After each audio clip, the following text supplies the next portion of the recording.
Let's come on to the issue of the idea of right-wing extremism, and Telegram seems to be a target now. Yes, as the window that supposedly brackets extremism or any form of it expands enormously, we see now that the latest group, apparently to fall foul of it, is called Telegram. Telegram has been added to the list of prescribed terrorist organizations, and they describe the Telegram collective as an online network of neo-fascist terrorists.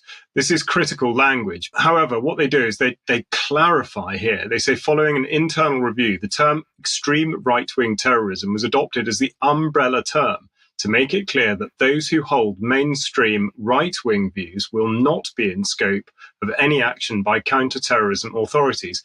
Well, it'll be interesting to see how far and how quickly that drifts, because, of course, the moment you set up such a mechanism for capturing people who are apparently far right-wing extremists, it's very easy for other people to drift into this. So where on earth does it come from? Well, we look at pseudo-charitable organisation called Hope Not Hate, which produces an annual report called State of Hate.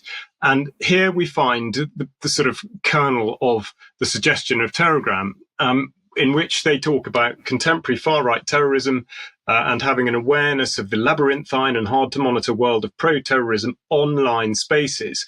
And they talk about exploring the so-called Telegram network. So essentially, it's really just a term that's been applied to denote a collection of a few dozen public channels and private chat groups on the messaging app Telegram. And then they talk about committing hate crimes and threatening public officials. Now, of course, all this is ringing a bell because this relates to what Tom Tugendhat was talking about the other day.